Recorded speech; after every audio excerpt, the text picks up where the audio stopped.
I'm very happy to have my next guest join us. He just released a new EP called Happiness in Liquid Form. It is Alfie Templeman. Alfie. Hey, man. Appreciate your time, sir. Thank you for having me. Where are you, and what is this fine location? It looks very tranquil and exquisite. Thank you. I think it's the coolest room in the house. I chose the perfect location. But yeah, I'm in a place called Bedfordshire. It's like an hour away from London. So yeah, it's my parents' home. I don't have my own house yet. I'm only 17. So yeah, I do everything here, record everything, and that's where I made most of this record. So what has it been like quarantining and all that? I know everybody's talking about it, but to hear about it, from the U.S. Perspective is one thing. I'm sure you see and maybe hear what's going on here, but to see and what's going on in Europe is like, man, I wish we can get there. And yeah, yeah. I mean, it was definitely scary at first. I remember, I actually had a gig the day that like everyone was like told like lockdown's happening, like this is the last day that anyone could kind of go out. So ever since then, since March 12th, I have like a lung condition, so I've actually been in lockdown since March. So it has been a very, very long time for me, but it's also kind of enabled me to like spend more time on my own health and look after myself a bit more. And out of that, it means that I've actually been able to make songs and take more time on them rather than rush them like I used to, because I was, all over the place. One minute I'd be in London, then like flying around to different places on tour. So I think for a lot of people as well, it was a period of like self-reflection.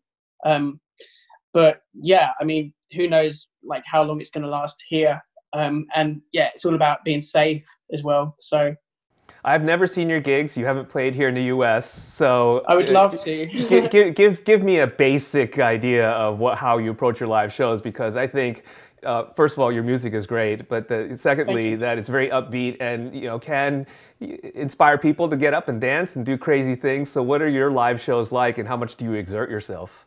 Well, thank you about the music.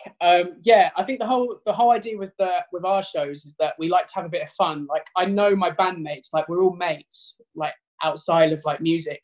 So like we bring the fun to the stage at the same time, which is great. But at the same time, like we have the one thing that I try and do in like my actual like studio songs is make a variety of different genres, make sure that I'm coming across in all of my influences. So like one day I can make like a 70s kind of pop song, next minute I can make like a new modern indie song. So we try and bring that live, as well as like we chuck in stuff like sometimes we mess around and play like Smells Like Teen Spirit or something stupid just to get everyone moshing.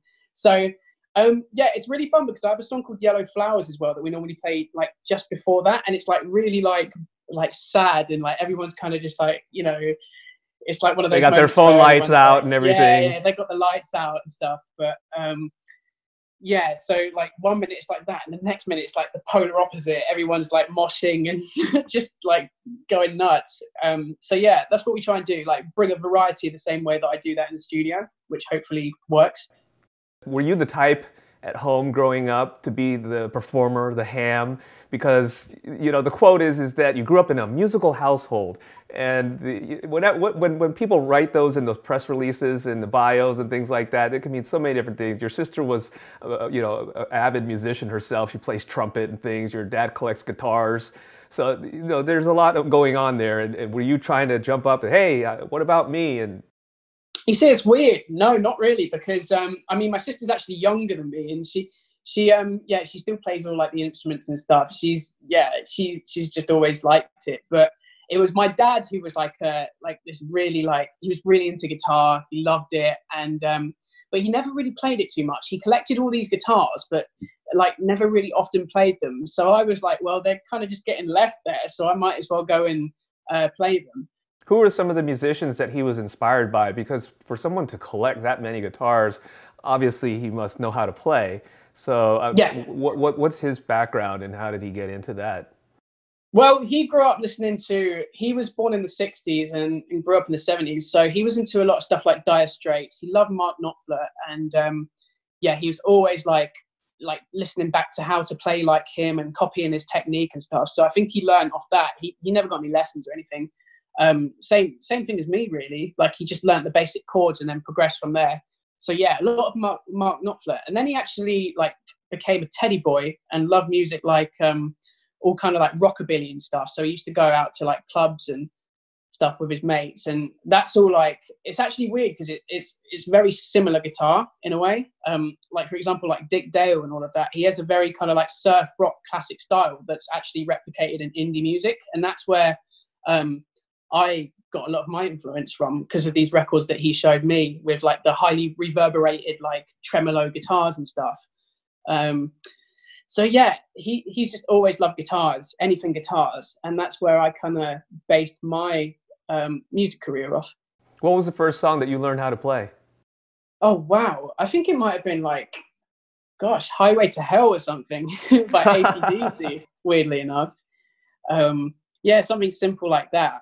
A lot of Led Zeppelin as well. I think I copied Jimmy Page a lot in terms of guitar. I think he like just taught me all of like the twiddly bits and stuff. So I'm very grateful for like, yeah, Led Zeppelin in general. That is awesome to hear. And you know what? Now that you put this out there, you got to do a cover of Led Zeppelin. You got to do Black Dog. Oh, yes, Black Dog. Oh my God, that'd be amazing. One of my favorites. And, you know, that would just, you talked about going from a slow song, one of your own, into Nirvana. You should mix it up and do something like that. Oh, rock and roll or something. That'd be brilliant. Oh, yeah. Yes. Yeah, do Obvious perfect, Guy actually. into rock and roll or something, you know? That's perfect. I love that. I'm going to write that down. Obvious Guy is one of my favorites that on the new EP right now, and oh, thank you. It's actually starting to resonate with a lot of people. I know it's on playlists and things like that. Another banger, so to speak. Another one that you just cranked out at home and just feeling around. No, actually, this was different. I did this with Nick Hodgson, who was the drummer of the Kaiser Chiefs. So yeah, we just got in touch. And he turned out to be a big fan of my stuff, and I was a big fan of his stuff. So he was like, "Come down." He records everything in his house as well. He has like a little studio at the back of his house, and yeah, we laid this down. I think it took a couple of days. We basically laid down all the instruments in one day, and the vibe there was kind of like that whole like 70s funk kind of chic kind of vibe, I guess. So yeah, like the whole Niles Rodgers kind of guitar sound. I love that stuff. So yeah, we were going for that, and it turned into like this whole kind of song about me talking about how like sometimes anxiety can kind of like just make you not want to be seen when you're going on a walk or something. It's like that simple kind of thing where you don't want to be the obvious person like walking in a park and then like everyone trying to say hi to you when you're like a bit like shook up or something. So you have a little experience now recording these things, and you've teamed up with some experienced folks. What do you think the trajectory is now, and especially with this year, where it's so odd, obviously, that, okay, do we put out music? Do we just say, who cares? Just put it out there. Well, that's it, because it's kind of like making the next move now, isn't it? Like when I made Happiness, this was like pre-corona. So like it was destined to come out anyway. We already kind of like put the date ready and stuff, and we're like, yeah, this is going to come out anyway. But now this is like the first one kind of, well, during Corona, post-Corona, whatever you want to call it, where we're kind of like, what's the best move? I'm wondering what's the best thing to do. But I like, there was such a good reaction to Happiness. I might as well just keep making music, honestly. And because I keep like making new songs, there's no point in stopping. So I think I guess I'm done with EPs for now, because like 4's quite a lot. It's like a healthy amount. Like that's like My Bloody Valentine amount. But yeah, I guess it's time to maybe make an album, maybe do something like a mini album. I love mini albums. They're like a great like middle ground. Do you think anything in terms of the current socio-political climate may seep into your music in terms of the lyrics or even sonically? And we touched upon your rock and roll influence. You could be a little bit more aggressive in terms of the emotion that you're maybe feeling with a particular song about what's going on in the world right now. Yeah, definitely. I almost feel like with my age as well and stuff, it kind of acts as a statement on its own. Like the whole way that young people have more of a voice and more like of a platform nowadays to get themselves out there and to raise awareness for things that they might be angry about or wanted to spread awareness about. So it's really great to be able to like, be a be considered a musician at such a young age, and also like have a fan base that will like listen to my views and my ideas, and hopefully, you know, I can spread awareness and help with things that I, you know, want to raise awareness, like Black Lives Matter and things like that. So it's really good to see that, and it's really, really nice to see like more and more young people being heard and accepted, especially now, because obviously the thing is, like, we're the next generation. We're the people that are going to have to grow up in the next era. So yeah, it's all about the future, really. It's about us talking about how we want the world to be and hopefully making it a better place. Well, I'm really excited about your future. At some point, I hope we see you here in the States.